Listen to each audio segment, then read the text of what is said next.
বিসমিল্লাহির রহমানির রহিম। বুখারী সানিতে ইমাম বুখারী রহমাতুল্লাহি আলাইহি বাব কায়েম করেছে, বাবু মান জালাসা ফিল মাসজিদি ইয়ান্তাজিরুস সালাতা ওয়া ফাদলিল মাসাজিদি।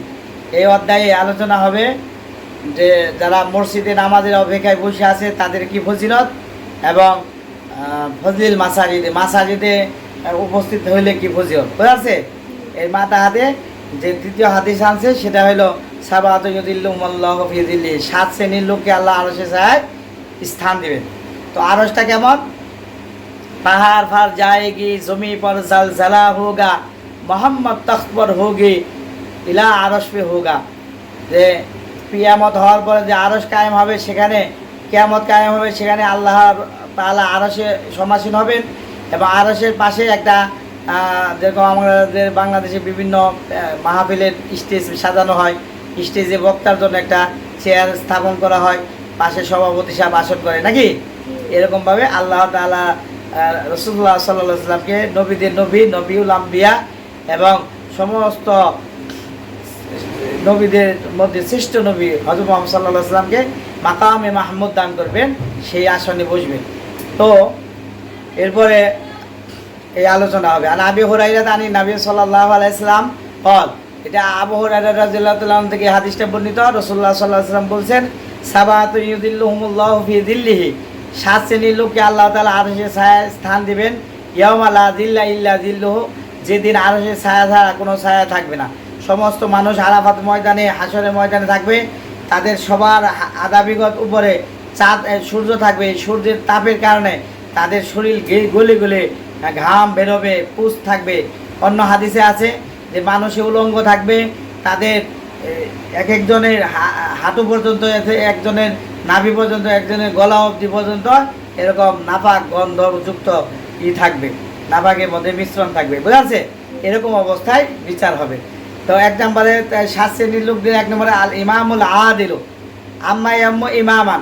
ইমাম অর্থাৎ 2টা ইমামত, একটা হলো ইমামতে সুগরা, ইমামতে কুবরা। ইমামতে সুগরা বলা হয় ছোট নামাজ, যেটা নামাজের ইমামতি করে এটা। আর 2 নম্বরে ইমামতে কুবরা, যেটা হলো পুরা দেশ রাষ্ট্রপ্রধান, রাষ্ট্রনায়ক, ঠিক আছে।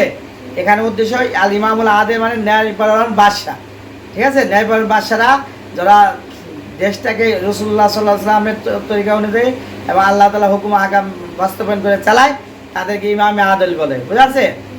ন্যায়পরায়ণ বাদশাহ, তারা এক শ্রেণী আরশের ছায়া পাবে।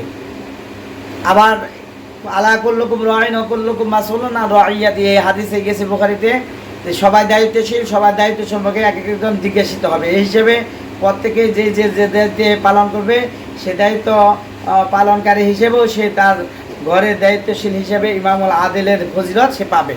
2 নম্বর ওয়াশাবুন নাশা ফি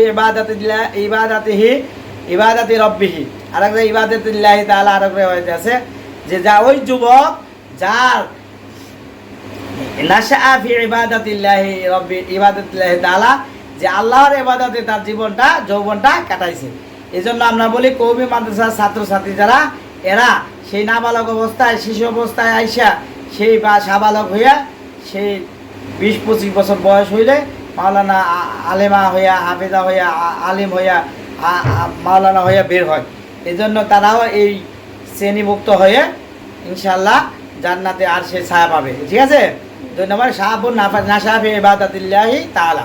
3 নম্বর অরজুলুন কলবুহু মুআল্লাকুন বিল মাসাজিদি, ওই লোক, এটা হলো তরজমাতুল বাবের সাথে মুনাসাবাত। ফাজলিল মাসাজিদে, মসজিদে ফজিলত এবং যারা মসজিদে অপেক্ষা করে থাকে নামাজের অপেক্ষায়, তাদের সওয়াবের এই মাতা হাত ইমাম বুখারী রাহমাতুল্লাহ বাব কায়েম করছে। এটা হলো তরজমাতুল বাবের সাথে মুনাসাবাত। রাজুলুন কলবুহু মুআল্লাকুন বিল মাসাজিদি, যার অন্তরটা মসজিদের সাথেই লেগে থাকে।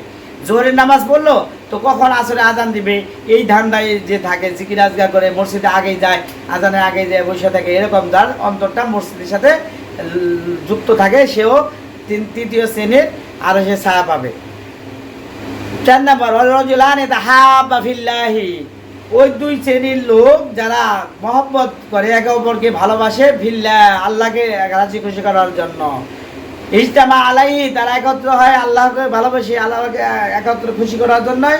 ওয়াতাফাররাকা আলাইহি, এবং আল্লাহর কারণেই তারা আবার আলাদা আলাদা হয়ে যায়। যেরকম কবি মাদ্রাসা পড়াইতে আসলো কেউ 1 শ্রেণীর শিক্ষক আর 1 শ্রেণীর ছাত্র, এরাও একত্র হয় মূলত দিনী কাজেই। এরকমভাবে কোনো দিনী সমাবেশ, দিনী মজলিস, দিনী কোনো কাজের জন্য, আঞ্জামের জন্য, জিহাদের পথে আন্দোলনরত যারা, সব এর মধ্যে সামিল। যারাই দিনী কাজে একে অপরকে মহব্বত করে তারা জান্নাতের আশ্রয় পাবে। 5 নম্বর শ্রেণী রজুলুন তলাবাতু রাতু মানসাবিন ও জামালিন, একজন লোক যাকে বংশমর্যাদা, উচ্চ মর্যাদাশালী নারী এবং সুন্দরী রমণী তাকে জিনা করার জন্য আহ্বান করে। ফাকালা ইন্নী আখাফুল্লাহ, সে বলল না, এই আমার সৌন্দর্য দরকার নাই, টাকা পয়সারও দরকার নাই, আমি এই প্রস্তাবে রাজি নয়, যেহেতু এটা হারাম। এই হারাম কাজের জন্য বলে যে ইন্নী আখাফুল্লাহ, আমি আল্লাহকে ভয় করি। এই শ্রেণীর লোকও জান্নাতে যাবে, সুবহানাল্লাহ। 6 নম্বর শ্রেণীর লোক রাজুলুন তাসাদ্দাকা ইখফাআন, যে লোক গোপনে দান করে। হাত্তা লা তাআলামা শিমালুহু মা তুনফিকু ইয়ামিনুহু, এমনকি তার বাম হাত জানে না ডান হাত কি দান করলো, অর্থাৎ খুবই গোপনতার সাথে দান করে, এটাকে তাসবিহ দেওয়া হয়েছে। অর্থাৎ এই জন্য বলা হয়েছে ডান হাতে দিলেও বাম হাতে জানলো না। প্রকৃতপক্ষে এরকম জানলেও সমস্যা নাই, কিন্তু এখানে ইখফা বা গোপনে দেওয়ার ফজিলত বর্ণনা হচ্ছে। প্রকাশ্যে দিলেও সেটা কি আছে, ফজিলত আছে কোরআনে। 7 নম্বর রাজুলুন যাকারাল্লাহ খালিয়ান, একাকী আল্লাহকে জিকির করে, তাহাজ্জুদে বা যে কোনো সময় একাকী আবদ্ধ করে আল্লাহকে জিকির করে। ফাফাজাত আইনাহু, আল্লাহর জিকিরে ভয়ে তার চক্ষু থেকে টপটপিয়া পানি পড়ে। এই শ্রেণীর লোকও জান্নাতে যাবে। কাজে এখন আমাদের দেখতে হবে আমি আপনি কোন শ্রেণীর লোকের মধ্যে অন্তর্ভুক্ত। এই 7 শ্রেণীর অন্তর্ভুক্ত যদি আমরা হইতে পারি, অবশ্যই আমরা আরশে আজিমে ছায়াতলে পাবো। আমি কি 1 নম্বর ইমামে আদিল হইতে পারছি, ন্যায়পরায়ণ হইতে পারলাম? 2 নম্বর শাহপুন্না শাহফি ইবাদাতিল্লাহ তাআলা, আমি কি যৌবনকালে আমার ইবাদত দ্বারা পরিপূর্ণ করলাম? 3 নম্বর আমার অন্তর কি মসজিদের সাথে সম্পৃক্ত? আর আমি 4 নম্বর আমার মহব্বতের লোক, আমি যে বন্ধু বানাইলাম সে কি আমার প্রকৃত দিনের জন্যই বানালাম নাকি কোনো দুনিয়াবি স্বার্থে বানাইলাম? এই জন্য যারা দুনিয়াবি স্বার্থে বন্ধুত্ব বানাবে হারাম কাজে লিপ্ত হবে। ওই কথা আল্লাহ তাআলা বলছেন, মানুষে আফসোস করে বলবে, ইয়া লাইতানি লাম আত্তাখিজ ফুলানান খালিলা, হায় আফসোস, আমি কেন ওই লোকটাকে বন্ধু হিসেবে বানাইলাম। এজন্য আমাদের বন্ধু চয়নের ক্ষেত্রেও আমরা দিনদার পরহেজগার দেখে বন্ধু চয়ন করতে হবে, ঠিক আছে? আল্লাহ তাআলা আমাদেরকে এই 7 শ্রেণীর যে কোনো এক তবকা হিসেবে কবুল করে আমাদেরকে আরশে আজিমের ছায়ায় আশ্রয় নেওয়া এবং চিরস্থায়ী জান্নাতে যাওয়ার তৌফিক দান করুন। সবাই বলে আমিন।